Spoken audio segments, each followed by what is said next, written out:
한국의 탈무드 내 안에 답이 있다라는 저희 책 제6장 결혼의 원리 47페이지 3번 온유한 사람과 결혼하고 카리스마가 강한 사람과 결혼하지 말라. 47페이지 그 세 번째 두 번째 시간으로 이렇게 나가도록 하겠습니다. 우리가 먼저 시간에도 말씀을 드렸지만 여기에 여자들은 이상하게 온유한 사람에게는 관심이 없고 못된 남자를 좋아합니다. 제가 여자가 돼보지 않아서 모르겠지만, 그런데 TV를 보게 되면 인기 좋은 남자들, 그러니까 남자 배우들 보게 되면 못된 남자들, 이제 그 사람들을 이 여자들은 좋아한다 이렇게 이야기를 합니다. 그리고 또 못된 역할을 맡고 카리스마 강한 역할을 맡으면 인기가 급상승해서 탑 배우로 이렇게 이제 발돋움을 하고 바뀌는 것을 보게 됩니다. 그래서 뭐 선망의 대상이 그런지는 모르겠어요. 그래서 못된 남자를 선호해서 못된 남자 역할을 맡은 배우들이 인기가 아주 나날이 좋아져서 그렇게 되는데, 모르겠습니다. 여러분들이 데이트를 하고 연애를 하고 할 때는 못된 남자가 좋을지도 모르죠. 그럴 수도 있을지 모릅니다. 그러나 가정생활은 연애생활이 아니라 이거죠. 연애는 길어서 1년, 뭐 짧게 1년, 뭐 두 달 할 수도 있죠. 우리는 2달 만에 결혼했으니까요. 그러니까 2달 할 수도 있습니다. 길게는 뭐 10년도 교제를 나눌 수가 있습니다. 그렇지만 1년이 됐든 2년이 됐든 10년이 됐든 그건 평생이 아니라는 거죠. 평생 사는 게 아닙니다. 그 10년 교제를 했다고 해도 매일 만났다고 했다가도 뭐 한 두세 시간 있다가 헤어지고, 뭐 그렇지 않으면 일주일에 몇 번 만난다고 해도 역시 그렇습니다. 그러니까 본성이 숨겨져 있어요. 항상 숨겨져 있습니다. 그의 본 모습은 볼 수가 없습니다. 그게 본성이 드러나는 게 언제냐? 결혼하자마자 드러나기 시작해요. 결혼을 하면 그때부터 이제 뭐 잡아놓은 물고기 이렇게 이제 생각을 해서 그러는지 모든 모습들이 적나라하게 다 드러나게 됩니다. 그래서 교제를 할 때는 뭔가 카리스마가 강하고 멋있게 이렇게 꾸미고 하면, 화려하면 굉장히 뭔가 자랑할 만하고 내려올 만할 수도 있겠죠. 그럴 수도 있을 겁니다. 그렇지만 결혼은 현실, 실상이다 이거죠. 그렇기 때문에 그런 사람하고 만약에 카리스마 강해서 항상 주도적이고 명령적이고 못된 것처럼 그렇게 행동하는 사람은 결혼해 보세요. 하면 아마 제가 보기에는 장담은 못하지만 몇 개월 못 가고 아니면 몇 년 못 가서 이혼할지도 모릅니다. 왜냐하면 결혼은 현실이기 때문에 그래요. 그래서 교제를 나눌 때는 못된 남자, 남들에게 보여주기 위해서 그렇게 못된 남자를 선호해서 결혼하면 좋을 수도 있죠. 뭐 그게 괜찮을지도 모릅니다. 그러나 결혼하고 나서는 어떡할 거예요? 계속 못되게 굴면 어떡할 거예요? 그것도 한두 시간 보는 게 아니라 하루 종일 볼 수도 있고, 또 1년이 아닙니다. 10년이 아니에요. 그러니까 평생 죽을 때까지, 우리 교회는 120까지 살아야 된다겠죠. 그러니까 30에 결혼한다고 해도 90년입니다. 90년. 약 90년을 그 못된 남자하고 살아야 되는데, 그 못된 행실을 다 받아줄 자신 있습니까? 그러면 하세요. 그러면 해도 괜찮습니다. 왜? 자기만 고달프거든요. 얼마나 힘들겠어요. 남편의 시중을 다 드려야 되고, 나는 하늘이고 너는 땅이니까 땅이 하늘을 섬겨야 된다. 그래서 주님 섬기듯이 섬겨라. 종처럼 굴게 되면 얼마나 힘들겠어요. 얼마나 고생이 많겠습니까? 잠깐이야 한두 번 비유 맞추는 건, 그건 얼마든지 할 수 있는 거예요. 교제를 나눌 때. 그러나 평생 그렇게 하고 산다고, 종처럼 산다고 생각해 보세요. 가정에 행복이 있겠습니까? 기쁨이 있겠냐 이거죠. 결혼을 하는 것은 행복하기 위해서, 기쁘기 위해서 결혼을 하는 거거든요. 그런데 행복이 넘쳐야 될 가정에 불행이 넘치는 겁니다. 교제할 때는 그래서 행복할 수 있었어요. 기쁠 수 있었습니다. 그러나 그런 상태로 평생 한번 산다고 생각해 보세요. 눌리고 억눌리고 그 상처 가운데 못된 남자들은 말도 막 할 거 아니에요. 가리지 않고, 감정에서 나오는 말들 거르지 않고 막 할 거 아니에요. 그러면 그 모든 것들을 다 감수해야 되고 감내해야 된다 이거죠. 나중에 아마 속병이 들지도 모릅니다. 속이 멍들 수도 있을 거예요. 그러니까 잠깐 교제하는 건 못된 남자가 좋을 수 있을지도 몰라요. 그래서 교제를 나누다가 이제 뭐 잘못을 했을 때 남자가 뺨을 한 대 때렸다. 이제 그렇게 생각할 수도 있죠. 이거 멋있어. 속으로, 야, 이 뺨도 때릴 줄 알구나. 또 그렇게 생각합니다. 이게 이렇게 맞으니까 나에게 관심 있어서 때리는 거구나. 나는 행복하다. 나를 이렇게 관심 갖고 사랑해서 때리는구나. 이렇게 착각을 한다는 거예요. 착각을 또 할 수 있습니다.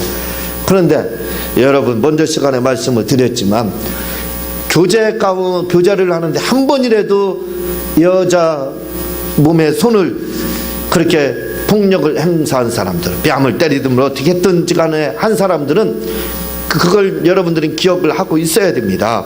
뭘 기억해야 되냐면 평생 이제 가정폭력에 시달려야 된다 이렇게 생각해야 돼요. 그게 어이구 못된 남자의 표상이구나, 아주 멋있구나, 그렇게 생각했다가는 착각입니다. 평생 이제는 맞을 각오로 다 맷집 좋아야 돼요. 평생 맞을 생각으로 다 해야 되는 거예요. 그렇게 가정폭력에 평생 시달리며 살아야 되는 겁니다. 그래서 교제를 좀 해볼 때 좀 이런 말을 해서는 안 되겠지만 술도 좀 먹어봐야 돼. 그래서 좀 사람이 먹고 난 다음에 먹여보면 그 본성이 막 드러나거든요. 그리고 막 본성을 드러나게 건드려도 봐야 됩니다. 여자가 좀 한번요, 남자는 좀 여자 한번 본성을 건드려보고 해야 되겠죠. 그래서 어떻게 나오는지를 봐야 되는 거예요.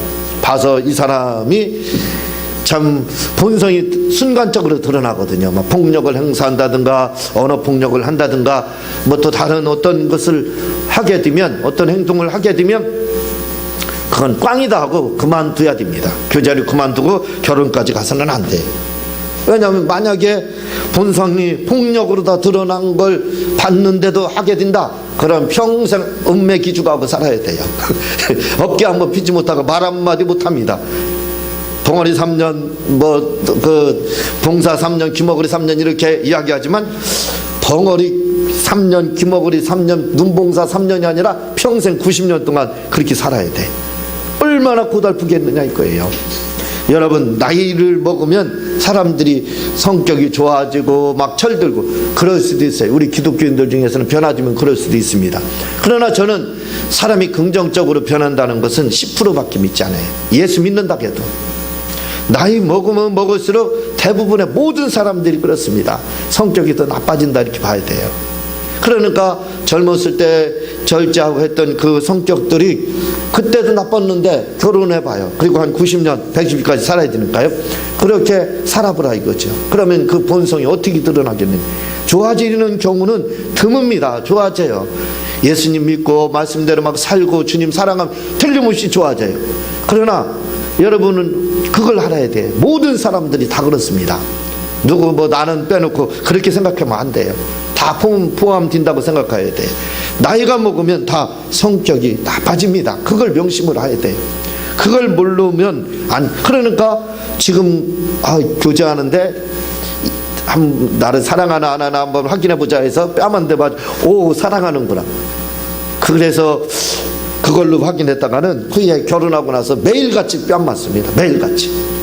그 상태로 120까지 한번 산다고 생각해 보세요.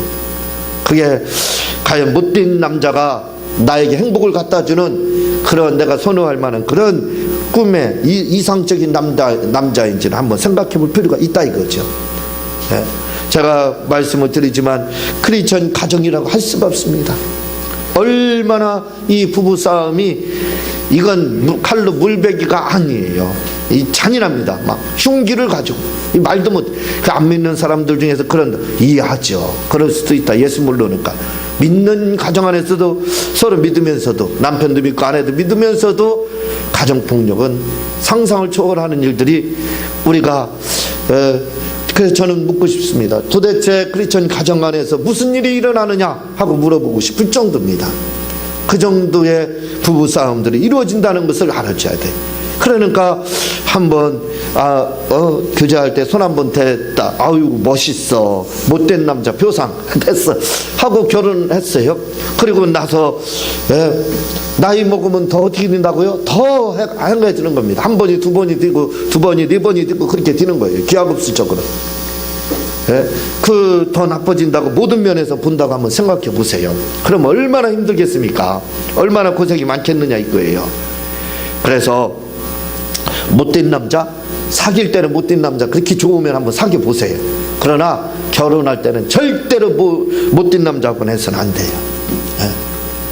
그 못된 남자를 우리나라에서는 좋은 표현으로 뭐라 그러냐면 카리스마 강하다 그럽니다.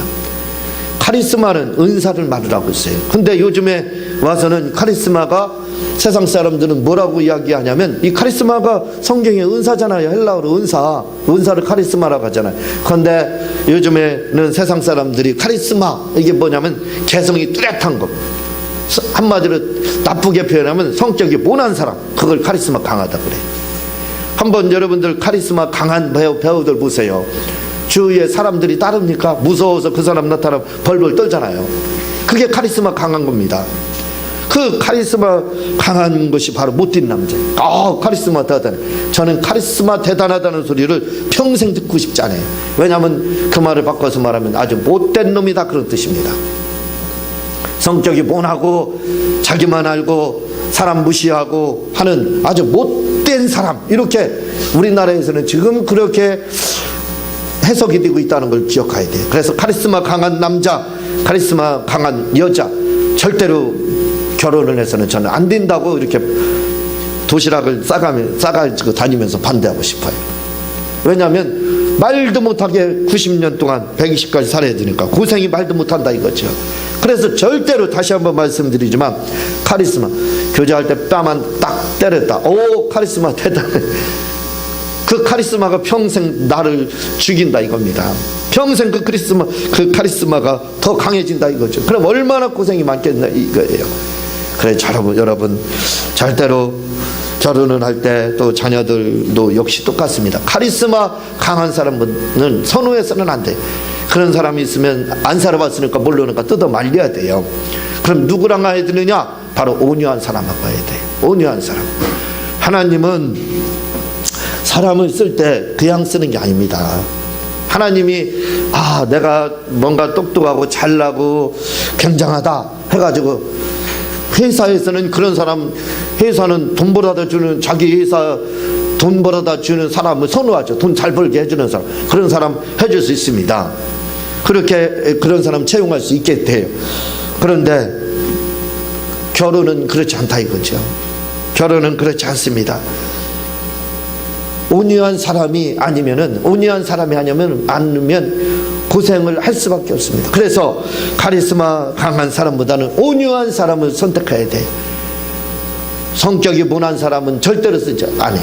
하나님은 성격이 모나면 대여 기업에서는 돈만 벌어주면 되니까 모나든 뭐하든 일만 잘하면 쓰면 됩니다.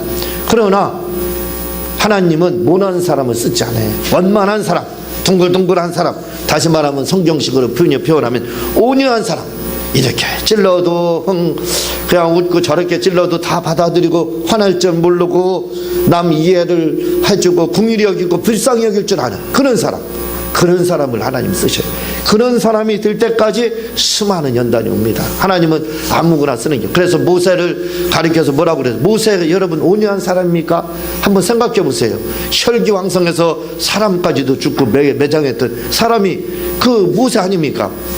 그런 사람을 향해서 주님이 후에 80위에 이제 쓰임 받을 때는 모세같이 온유한 사람 봤느냐 하고 말을 하고 있어요. 지상에서 최고다 이거죠. 온유한 사람 하면 그게 누구냐? 바로 모세 이럴 정도로 온유한 사람이 됐다 이거죠. 사도 요한을 가르쳐서 부하에게의 아들 이렇게 말을 했습니다. 성격이 보통 사람이 아니었어요. 그렇지만 그를 후에는 사랑의 사도라 가고 있습니다. 그렇게 온유하게 바뀌었다 이거죠. 우리가 그걸 알아야 됩니다. 하나님이 쓰실 때는 온유한 사람을 들어 쓴다는 걸 알아야 돼요. 그래서 우리가 온유한 사람이 되지 않고는 아직 멀었다 이렇게 생각해야 돼요. 하나님께 쓰임 받으려면 아직도 더 다듬어져야 된다 라고 생각해야 돼.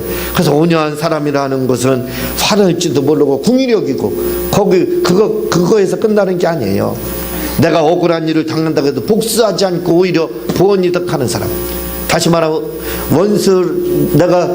나에게 원수를 갚은 사람을 복으로 다 갚는 사람, 은혜를 갚아주는 사람, 그 보언이득하는 사람, 그 사람을 하나님 쓰신다 이거죠. 그래서 하나님이 쓰시는 사람 바로 온유한 사람을 하나님이 쓰신다 이거죠. 마찬가지입니다. 행복한 가정생활을 하기 위해서는 남편이라는 사람이, 아내라는 사람이 온유한 사람이 돼야 돼요. 온유하지 않은 배우자를 서로 만나게 되면 그때부터는 행복 끝 고생 시작이다 이렇게 봐야 돼요. 그러니까 못된 남자라고 하는 카리스마 강한 사람, 이런 사람을 절대로 우리는 선호해서는 안 되고 우리 자녀들이 그런 사람하고 결혼하지 않게끔 우리는 노력하고 어쨌든 온유한 사람과 결혼할 수 있게끔 그렇게 해야 된다 이거죠. 그리고 그 다음 페이지에 보면 책임감이 강한 남자와 결혼을 해야 된다 이렇게 하고 있습니다. 당연하지요. 뭔가 결혼할 때 책임감이 강한 남자와 여자를 만나 결혼해야지, 만약 무책임한 사람과 만나 결혼하게 되면 그때부터 남편이고 아내 할 것 없이 행복 끝 고생 시작. 그렇죠. 남편이 가서 좀 경제 활동을 하고 해야 되는데 뭐 게임이나 했었고 다른 거 하는 것도 없고 무의도식하고 아무것도 하지 않고 밥이나 죽냐는 그런 일만 해봐요. 이거 참 보통 문제가 아닙니다. 요즘에 이혼하는 문제가 여러 가지 많이 있어요. 뭐 성격 차이다, 뭐 무슨 차이다 이렇게 이혼하지만 사실은 그 모든 거의 배후에는 몇 가지가 있습니다. 그 중에 한 가지가 뭐냐면 경제적인 문제예요.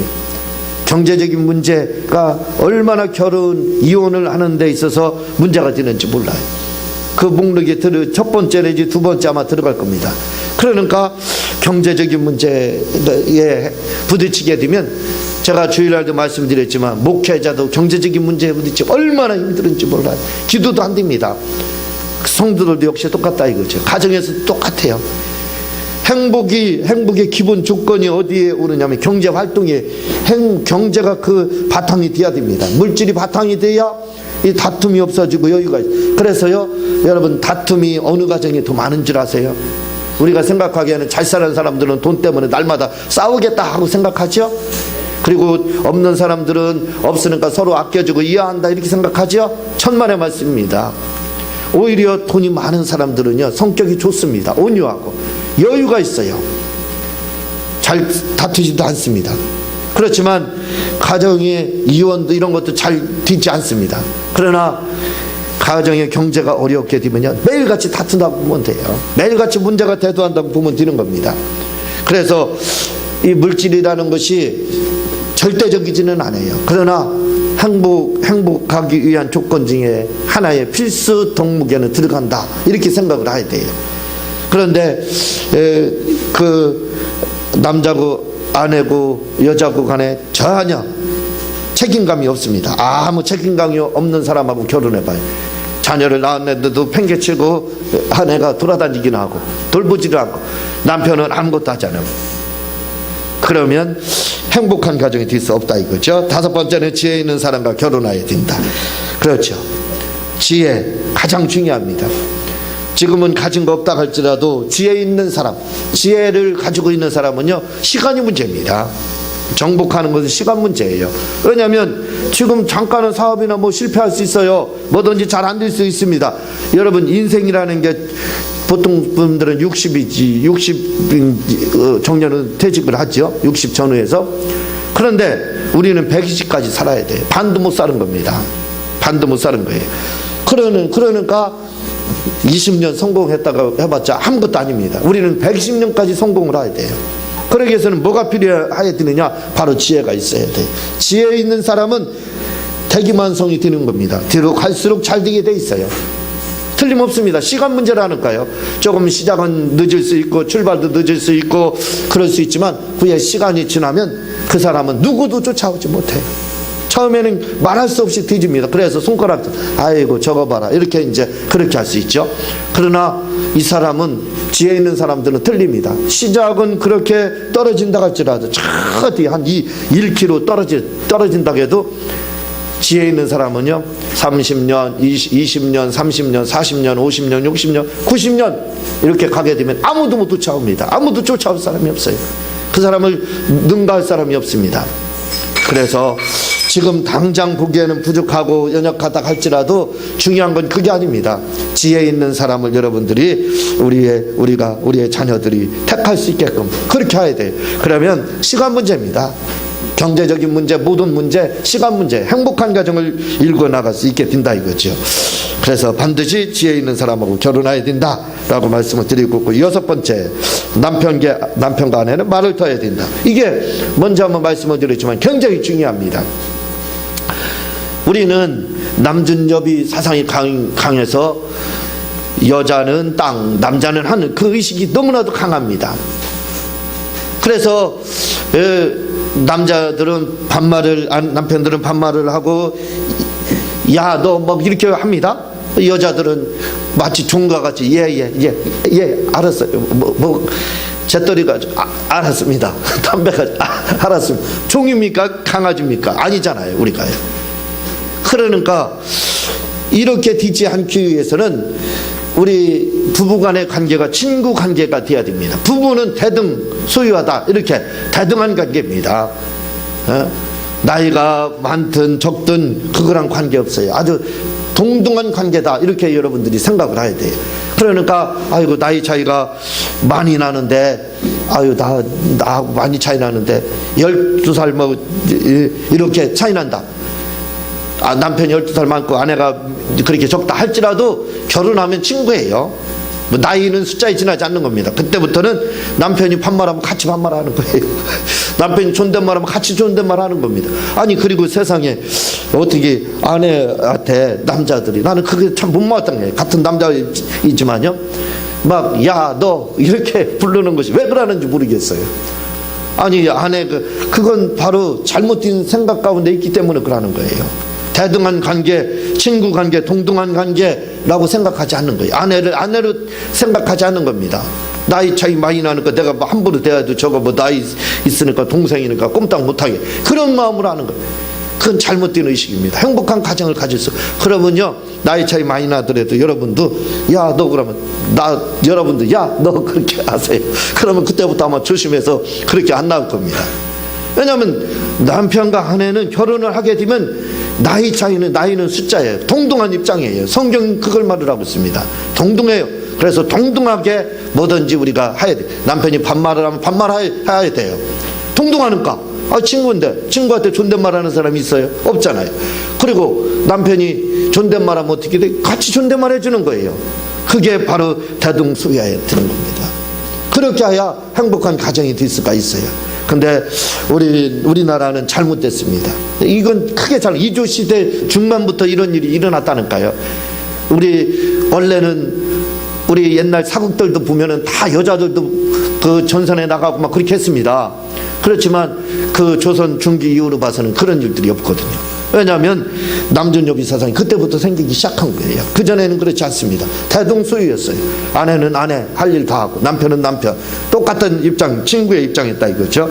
그걸 우리가 알아야 됩니다. 그래서 우리가 행복한 가정을 갖기 위해서는 이런 남편과 아내는 말을 듣든지 아니면 똑같이 존경을 하든지 이렇게 해야만 행복한 가정을 일궈 나갈 수 있다는 것을 기억을 하시고, 우리의 자녀들에게 좋은 이렇게 배필을, 어떤 사람이 좋은 배필이냐 할 때 카리스마 강한 사람하고 결혼하지 말고 온유한 사람하고 책임감 강한 남자하고 해야 되고 또 여자하고 해야 되고 지혜 있는 사람과 해야 되고 말을 터야 돼서 말을 두고 친구를 지내는 만한 사람하고 하라고 이렇게 지도를 해주라 이 말입니다.